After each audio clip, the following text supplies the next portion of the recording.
El Centro Cristiano de las Asambleas de Dios presenta Edificando con el Espíritu. Descubre el propósito del Espíritu Santo para su vida a través de la palabra de Dios, que es pura, perfecta y eterna. Con usted el pastor Marcos Antonio Amaya.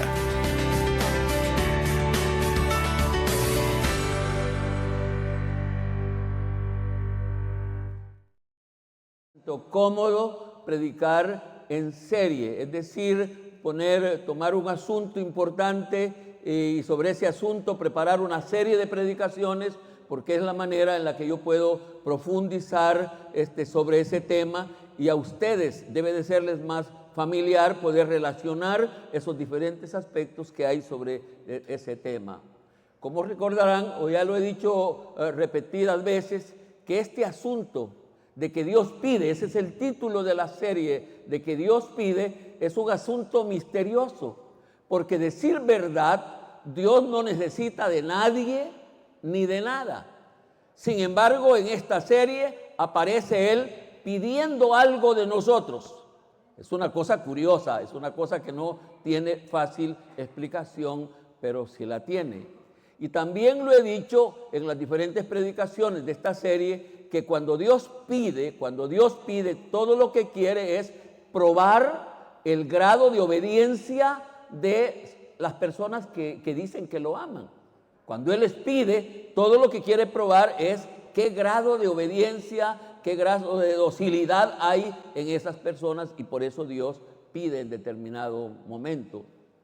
Por otro lado, y con un poquito de inteligencia que yo creo que todo ser humano la tiene, deberíamos sentirnos honrados y privilegiados de que este Dios, creador y sustentador de todas las cosas, nos pida algo. Deberíamos sentirnos privilegiados, honrados de que este Dios, que no necesita de nada ni de nadie, nos esté pidiendo. Ya puede imaginar si una persona rica, importante, le pidiera algo a usted, debería de considerarse como un privilegio. ¿Vamos bien? ¿Me van siguiendo? Pensando que por las continuas repeticiones, porque casi siempre cuando yo voy predicando una serie, recordamos los temas cuando menos de las predicaciones anteriores para ponernos en contexto de la serie, y en ese sentido yo pensando que lo hemos repetido, porque creo que hoy vamos con 8 predicaciones sobre el mismo título, ya casi estamos familiarizados de cómo hemos llevado la serie, y por eso hoy no vamos a hacer el repaso que hemos hecho siempre, a fin de avanzar en la predicación de este día, en la predicación de hoy. Como esta predicación, la predicación de hoy, es complemento de la predicación anterior, sí vamos a hacer un pequeño repaso de la predicación anterior para que de ahí podamos arrancar con la predicación nueva, con la de este día. Vamos, listos. Cuando menos, aquí es donde los que no han seguido la serie van a tener un poquito de vacilación, pero los demás no deben de tener esa vacilación. ¿Cuál fue el tema de la predicación anterior y que también fue uno de los pedidos de Dios? ¿Cuál fue el tema?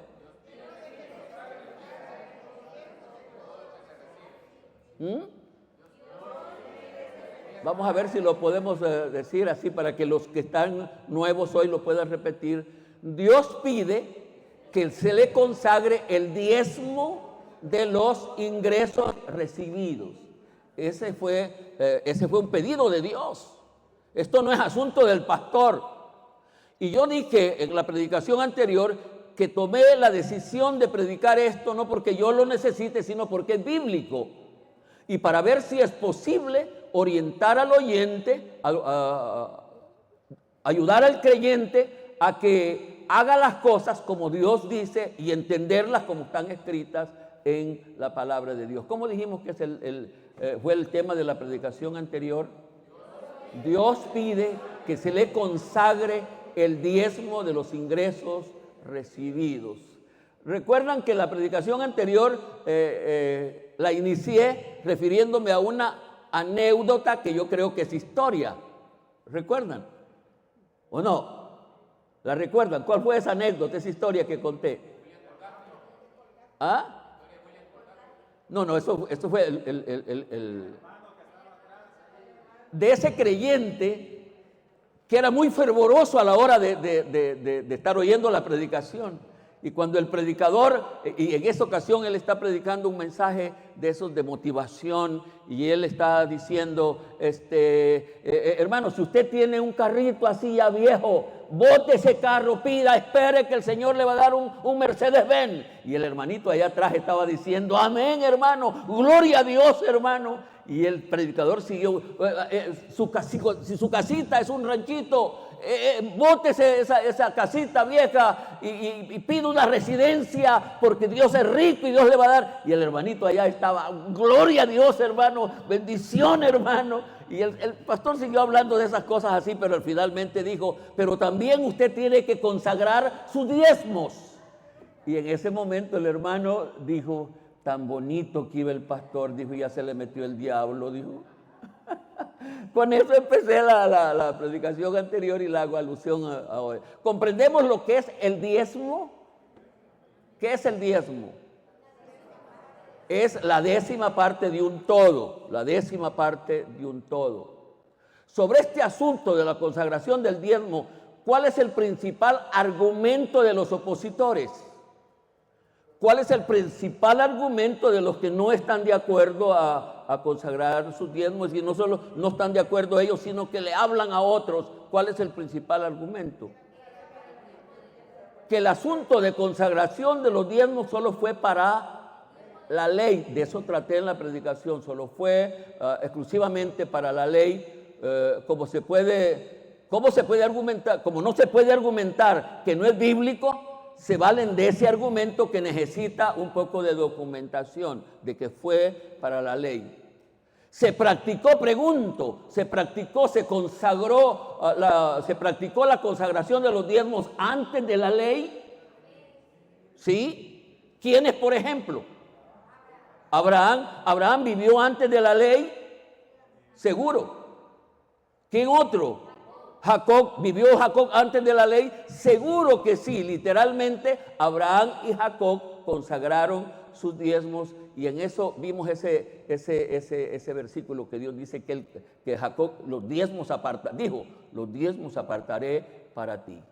Por supuesto que durante la ley se practicó el diezmo con la bendición para los que lo hacían y maldición y castigo para los que no lo hacían durante la ley. ¿Qué pasó entonces con la dispensación de la gracia? Porque ellos dicen que solo fue para la ley. ¿Qué pasó? ¿Qué dijo? ¿Qué enseñó el Señor Jesucristo sobre la consagración de los diezmos? ¿Qué enseñó? Que la consagración del diezmo vale igual a la justicia, a la misericordia y al amor.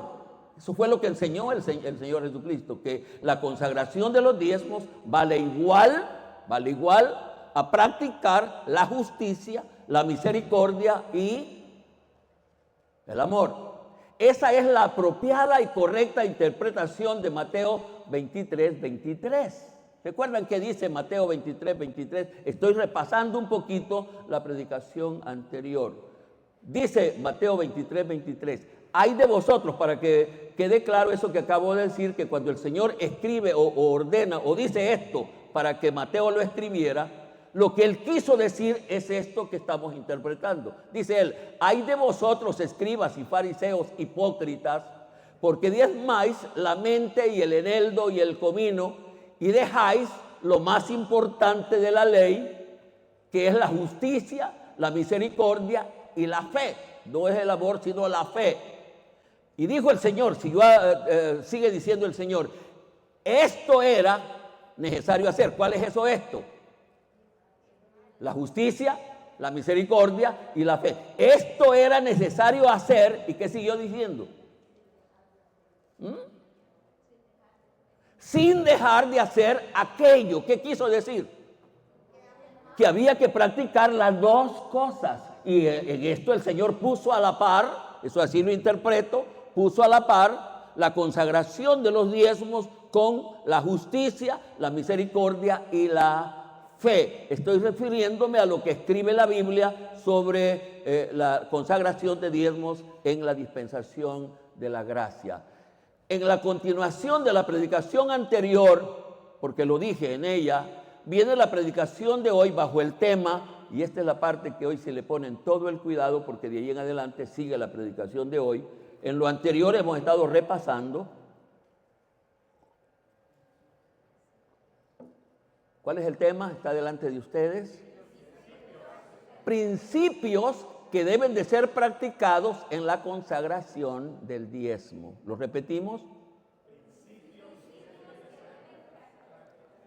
Los que están despiertos, solo los dormidos no digan nada, pero los que están despiertos repítanlo, por favor.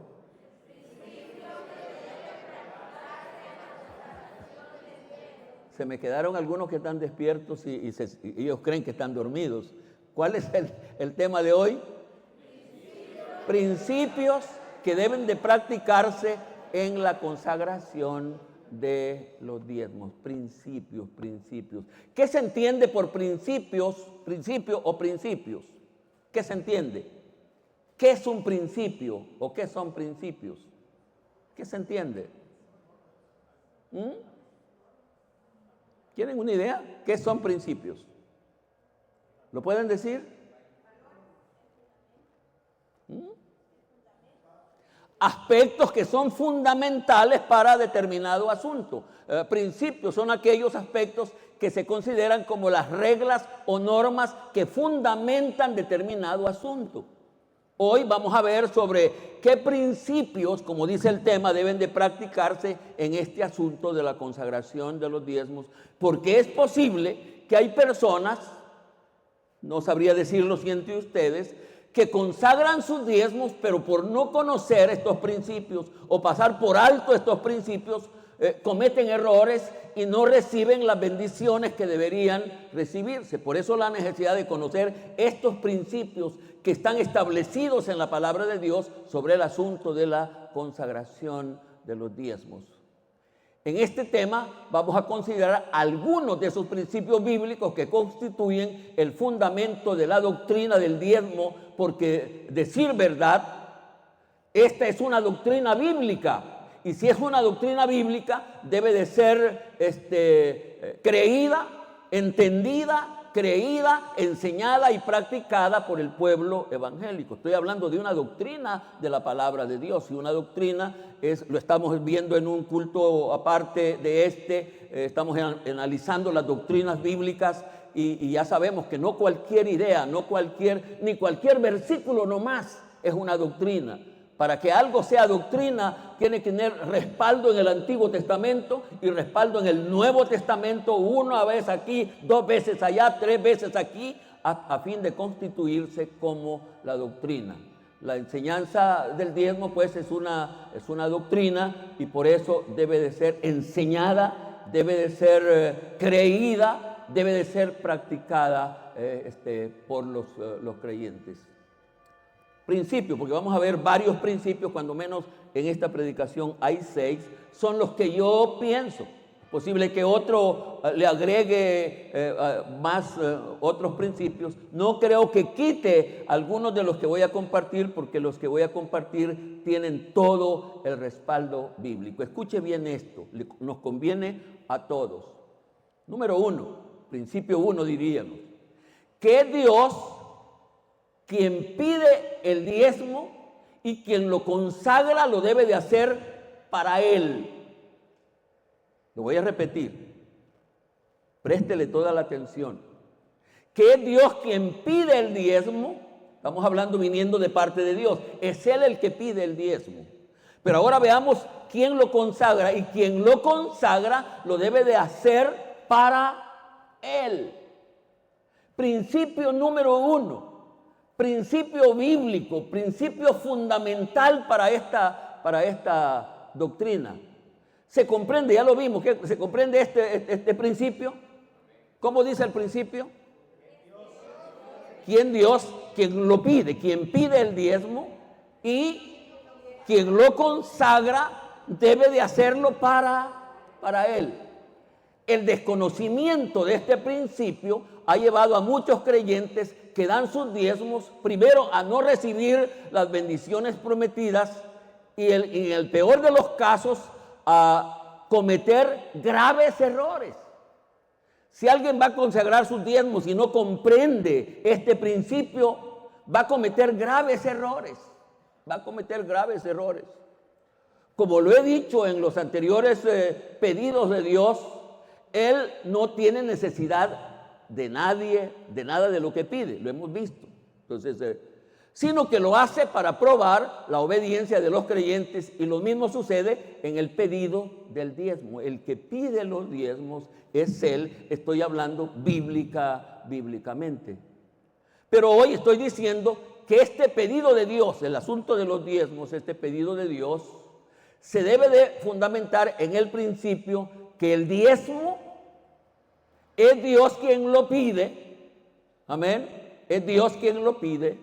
Y cuando se consagra, se debe de tener claridad de este principio. Usted viene al altar y consagra su diezmo. Usted debe de saber que se lo está devolviendo a quien se lo pidió y a quien le bendijo para que tuviera ingresos. ¿Me voy explicando? Jacob así lo entendió cuando él dice allá en la escalera aquella en su sueño, dice, y el diezmo apartaré, ¿para quién? Para ti. Porque ya dije que este principio es bíblico, hay que pensar que cuando estamos consagrando los diezmos, ya lo voy a aclarar un poquito más, se está consagrando a Él porque es Él el que lo pide. En Malaquías, Dios dice que el que no consagra los diezmos le está robando ¿a quién? ¿A la iglesia? ¿O en el último de los casos al pastor? No, le está robando a él, confirmando que los diezmos se le deben de consagrar a él.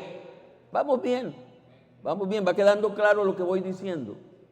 Como se consagra el diezmo, cuando se consagra el diezmo, pensando que esos son para el pastor, ojalá que ninguno de ustedes lo haya hecho así, pensando que son para el pastor, fácilmente se cae en el error de actuar en forma prepotente en la iglesia, pensando que el pastor es su empleado.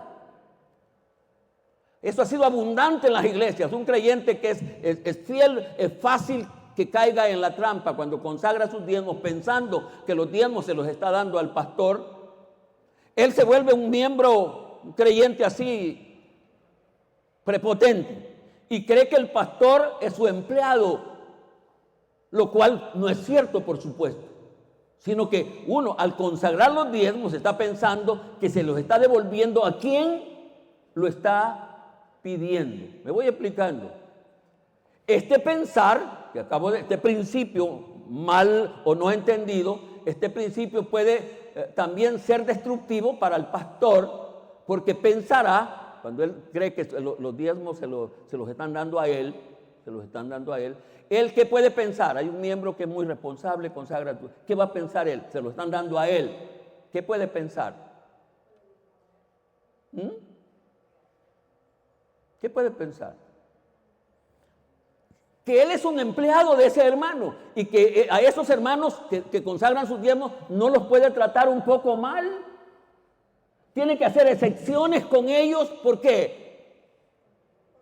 Porque si los daña y el diezmo se va y se resiente, también se fue su medio de vida. Así que esta idea de que los diezmos se le consagran a una persona es negativa. Lo bíblico, el principio bíblico es que los diezmos se consagran, vamos, para Dios, y por lo tanto se le devuelven a Él. ¿Quedó bien con ese principio? ¿Quedó claro? ¿Se entiende? ¿Se entiende? Cuando menos dormido, hágame así. El segundo principio es que se debe de llevar al alfolí o casa de oración. Se debe de llevar al alfolí o casa de oración. Estoy hablando de principios bíblicos, no estoy hablando de lo que yo entiendo, sino de lo que la Biblia dice. ¿Cómo dice este principio? Segundo principio. Que se debe llevar al alfolí o casa de oración. Y vamos a verlo. Malaquías 3:10, conocido de la mayoría, ya sea de los que están en contra o a favor, dice: traed los diezmos ¿a dónde? Al alfolí. Y quisiera, no lo he hecho antes, lo voy a hacer ahora, y quisiera ir interpretando, a que sea brevemente, superficialmente el versículo. Y hay alimento. ¿A dónde va a haber alimento? En la casa de oración. Va a haber alimento en la casa de oración. Ya hay alimento en mi casa, dice él, dice Dios.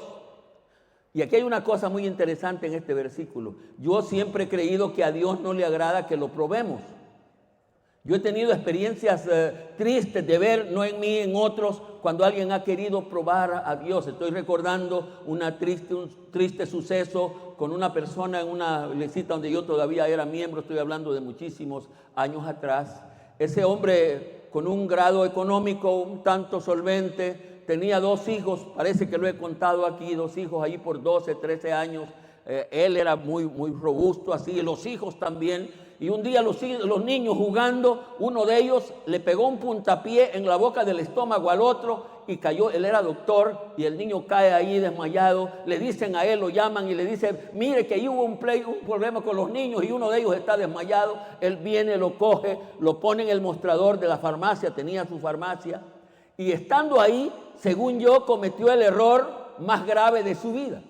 Porque estando el niño al frente y él dijo, oró: Señor, hoy quiero que me pruebe si usted realmente es Dios. Si es Dios, levante a mi hijo en este momento. ¿Y saben qué fue lo que pasó? Que al terminar de orar así, el niño murió. Porque yo he creído que a Dios no se le debe de andar probando así. Sin embargo, ahora es Él el que dice: probadme ahora en esto, dice Jehová de los ejércitos, si no derramaré las bendiciones de los cielos y derramaré sobre vosotros bendición hasta que sobreabunde. Estoy hablando sobre este principio. ¿Cuál es el principio que estamos llevando a cabo o desarrollando? Que se debe de llevar al alfolí o a la casa de oración. Está bien. El vocablo, esta parte, escúchenmela bien. El vocablo alfolí bíblicamente va más allá de un recipiente para depositar cereales. Algunos así lo han interpretado.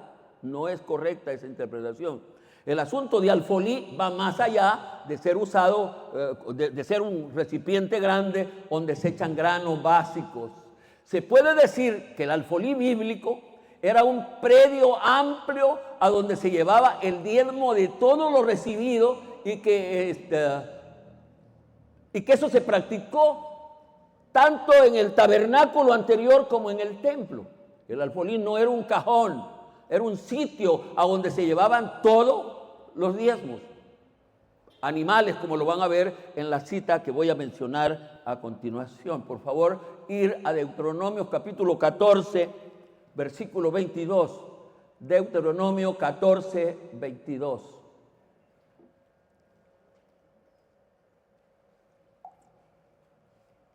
Los espero un poquito. Dice Deuteronomio 14, 22. Indefectiblemente diezmarás todo el producto del grano que rindiere tu cosecha cada año. Versículo 23. Y comerás delante de Jehová tu Dios en el lugar que Él escogiere para poner alfolí, para poner allí su nombre.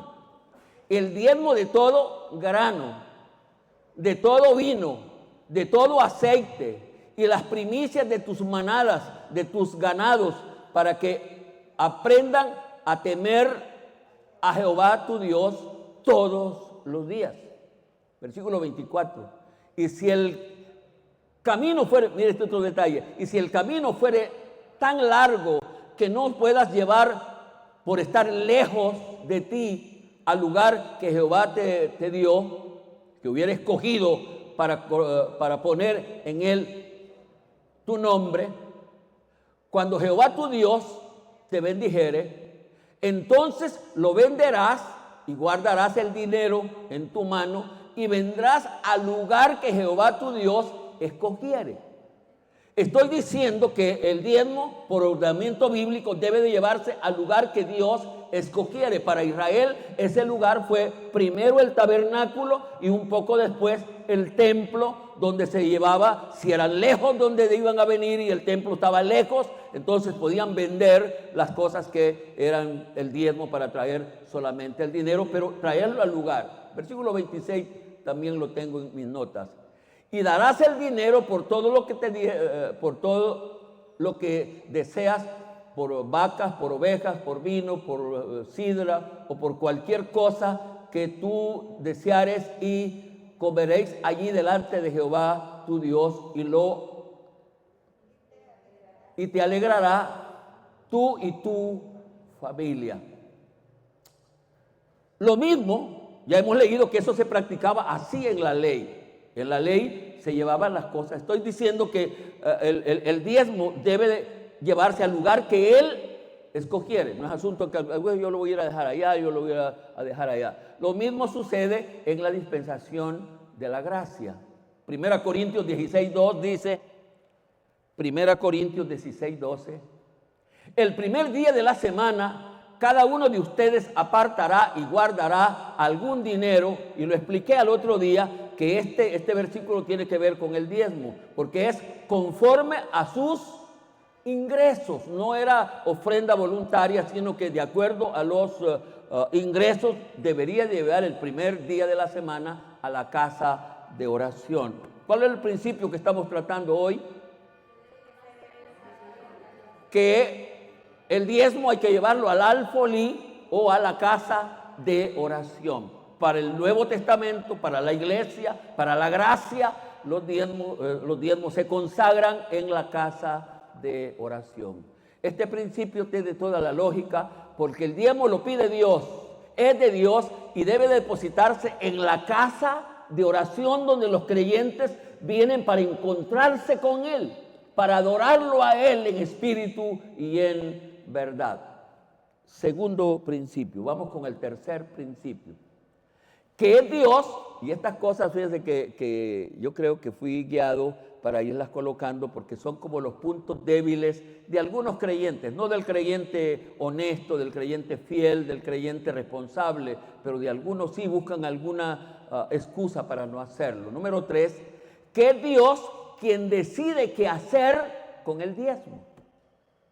Tercer principio, que Dios quien decide qué hacer con el diezmo. Lo voy a decir más adelantito, pero lo digo desde ya, que el diezmo o el consagrante de los diezmos no está en el lugar de decir, bueno, con estos diezmos yo voy a hacer esto y voy a hacer aquello, y allá hay un ancianito, le voy a llevar, y allá. No, puede hacerlo con sus ofrendas, eso sí, pero con los diezmos no es esa la manera de proceder. Por decisión de Dios, los diezmos deben de ser usados para el sostenimiento de los que sirven en el templo, que los que sirven en el altar. Por decisión de Dios, los diezmos deben de ser usados para el sostenimiento de los que sirven en el altar. En el caso de Israel, Dios escogió la tribu de Leví para que ministrase en el templo y que vivieran del diezmo. La tribu de Leví para Israel.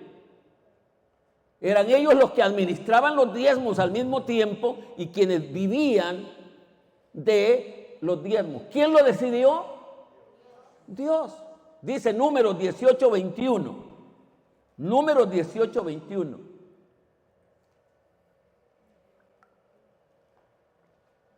Y he aquí que yo he dado a los hijos de Leví todos los diezmos en Israel por heredad, a cambio de su ministerio en el cual sirvan el ministerio de la casa de reunión. Voy a tratar de repetirlo un poquito mejor, no lo estoy leyendo bien. Estoy diciendo, he aquí que yo he dado a los hijos de Leví todos los diezmos en Israel por heredad, a cambio de su ministerio en el cual sirven el ministerio de la tienda de reunión, los que servían en el altar. Estamos hablando del Antiguo Testamento, del tiempo de la ley. En el caso de la gracia es lo mismo. En el caso de la gracia es lo mismo. 1 Corintios 9, 13, 14. En el caso de la gracia es lo mismo.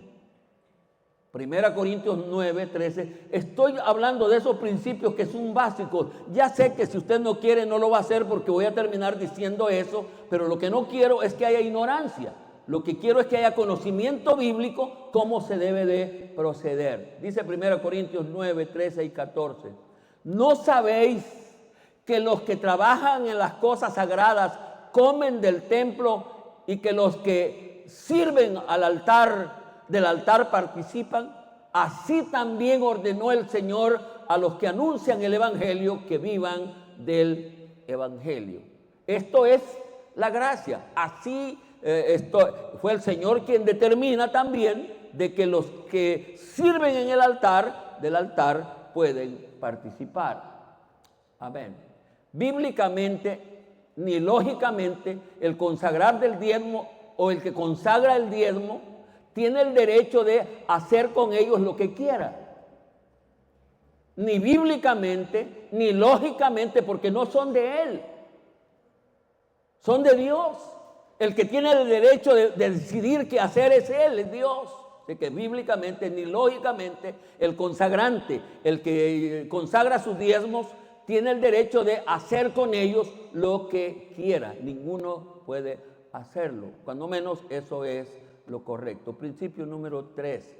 Vamos hoy al principio número 4. Este principio en su redacción me costó reducirlo y me salió siempre grande, pero resume todo lo que yo quería decir en este principio. Cuarto principio, que la consagración del diezmo no debe estar divorciado de los demás pedidos de Dios, ni los demás pedidos de Dios deben de estar divorciados de la consagración del diezmo. Vamos a repetirlo, por favor, o lo voy a repetir. Que la consagración del diezmo no debe estar divorciado de los demás pedidos de Dios, ni los demás pedidos de Dios deben de estar divorciados de la consagración del diezmo. Sin explicarlo, medio se entiende. Medio se entiende, pero lo vamos a explicar. A ver si recordamos cuáles han sido algunos, si no todos, los pedidos de Dios que hemos tratado en esta serie de predicaciones. ¿Qué pidió Dios?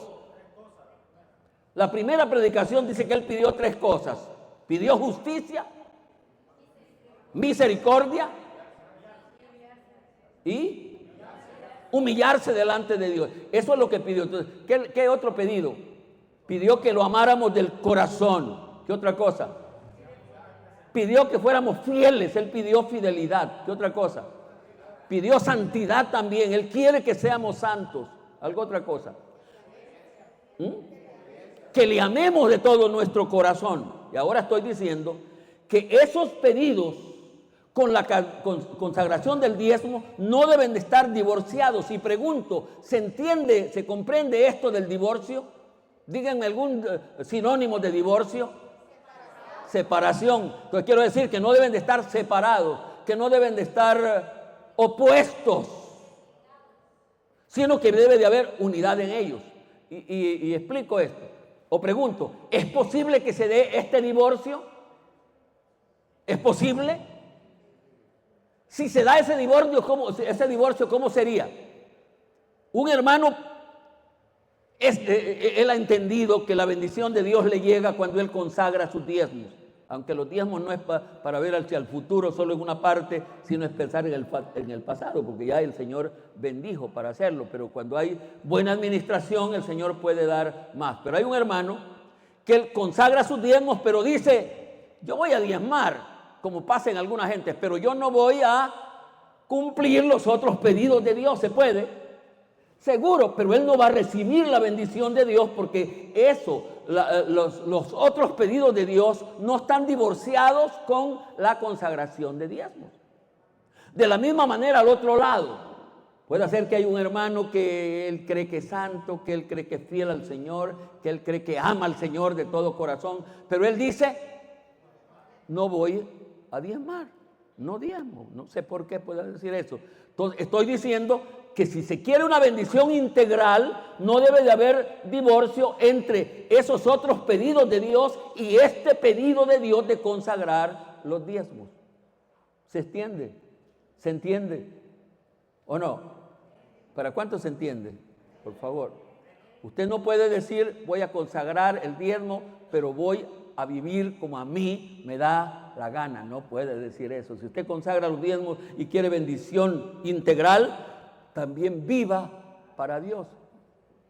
Y luego el otro lado, es más, escuche bien esto que digo, es más, los creyentes que consagran su diezmo, moral y espiritualmente, están más como obligados a dar los diezmos, a dar este otro pedido de Dios. Porque si da aquello que en alguna manera tiene sus complicaciones, ¿por qué no dar aquello que no tiene tantas complicaciones? Quinto pedido de Dios, creo que voy bien con el tiempo.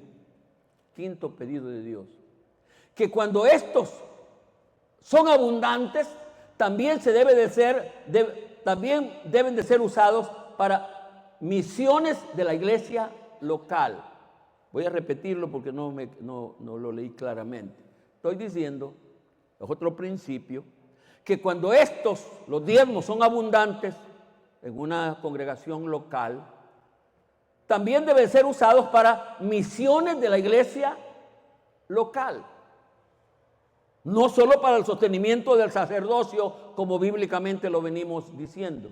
Este es un aspecto difícil de tratar y más difícil de comprender. Tiene una serie de complicaciones cuando particularmente mi familia o alguien me ha preguntado sobre esto. ¿Por qué esa injusticia de que un pastor está en una iglesia grande y recibe bastante diezmo y otro está en una iglesita pequeña y casi no recibe nada? Es una cosa bien complicada de entender. Iba al otro día hablando con un hermano, porque se pudiera haber hecho que la organización como la nuestra, Asamblea de Dios, dijera, siguiendo el principio bíblico, todos los diezmos deben de llegar a la oficina central y de aquí le vamos a dar sostenimiento a todo pastor que está iniciando una iglesia.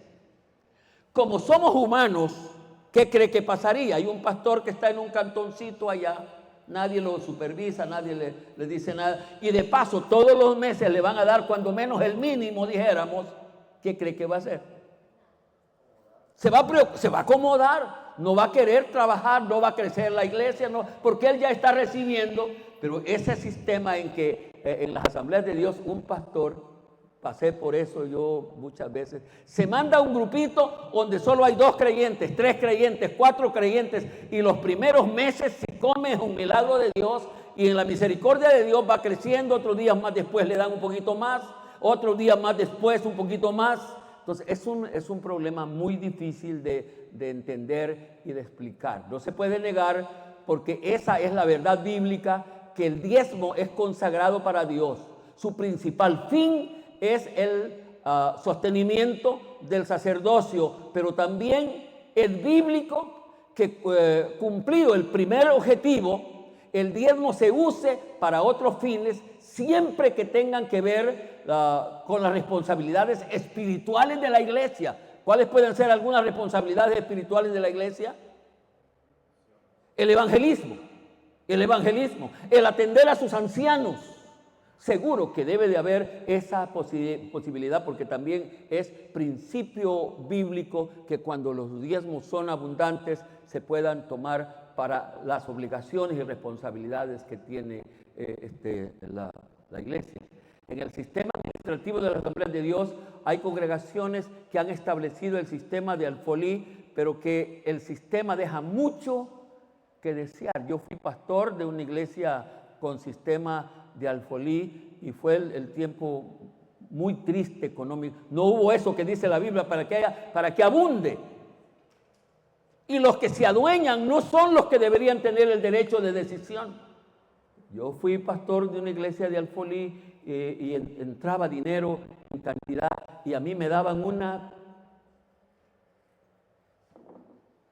Está bien cuando no hay.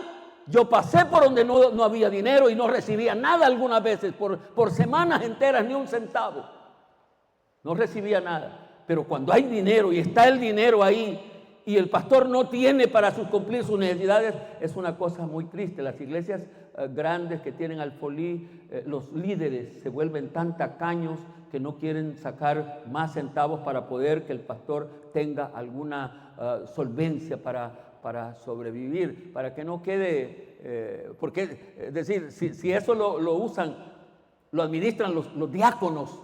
La mayoría de los diáconos no son sanos en su corazón. Yo recibí alfolí o estuve bajo sistema de alfolí cuando fui pastor de templo Betel y me daban unas cositas solo para ir sobreviviendo, y tenían un dinero en el banco, pero en cantidad de dinero, y yo lo veía como injusticia de parte de Dios. Por eso digo que en nuestros sistemas es bien costoso, porque aquí se espera, esa es la forma como lo vemos, que si un pastor pasó 10 años, 15 años, 20 años quizá, allá viviendo de pura miga, porque no habían creyentes, es justo, en alguna manera es justo que cuando pasa a una iglesia que él ha trabajado y el Señor ha bendecido y creció, también reciba algo de bendición. ¿Cómo lo ven ustedes?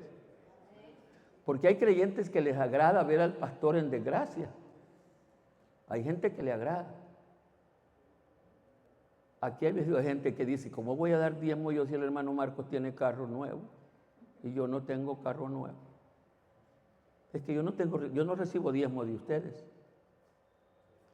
Usted no me entregue diezmos nunca a mí. Devuélvaselos al Señor, Él le ha bendecido. Y por supuesto que Él ha autorizado que los que sirvamos en el altar, vivamos del altar. Vamos a ir al último principio, número 6. Específicamente, la obediencia a la consagración del diezmo tiene promesa de bendición material. Específicamente, la obediencia a la consagración del diezmo tiene promesa de bendición material. Ahora, si ese creyente, a la par de consagrar sus diezmos, también lleva a la par los otros pedidos de Dios, la bendición se vuelve, si me van entendiendo o me lo confirman, esa bendición se va constituyendo como integral. Si el creyente no solo consagra sus diezmos, pero a la par de eso responde a Dios, es fiel a Dios, ama a Dios, sirve a Dios, Él le va a bendecir integralmente. Es decir, lo va a bendecir espiritualmente. Y no se puede negar que esa es la bendición mayor que puede haber. Malaquías capítulo 3, que ya lo hemos citado, particularmente el versículo 10, yendo casi después de la mitad del versículo, dice: y probadme ahora en esto. Ya dije que me extraña que Dios pida que lo prueben. Dice Jehová de los ejércitos: si no, abriré las ventanas de los cielos y derramaré sobre ellos bendición hasta que sobreabunde. Eso es lo que recordábamos cuando pregunté, y un miembro se recordó de un material que presenté en la predicación anterior sobre uno de los hombres más ricos de Estados Unidos, el dueño de la marca Colgate, hoy Colgate Palmolive, que el hombre descubrió que consagrar sus diezmos le producía muchísima bendición material, y ojalá que haya sido también bendición espiritual, porque la promesa está ahí. Pruébenme ahora, pruébenme, dice. Si ustedes son fieles, consagran sus diezmos, abriré las ventanas de los cielos y derramaré sobre ustedes bendición. Y por supuesto que lo que más quisiéramos es vida eterna. Y es lo mismo que pasa con nosotros. 2 Corintios 9:6. 2 Corintios 9:6. Pero digo, pues hay bendición con el que siembra. Pero esto digo, el que siembra escasamente, también segará escasamente, y el que siembra generosamente, generosamente también segará. Promesa del Señor. Hay promesa del Señor para que el que consagra sus diezmos sea bendecido. Si la consagración del diezmo se hace siguiendo estos principios, ojalá que lo recordemos, siguiendo estos principios, seguramente el practicante no solo recibirá bendición material, sino que también espirituales. Repito, si la consagración del diezmo se hace siguiendo estos principios, seguramente el practicante no solo recibirá bendición material, sino que también espirituales. Y termino.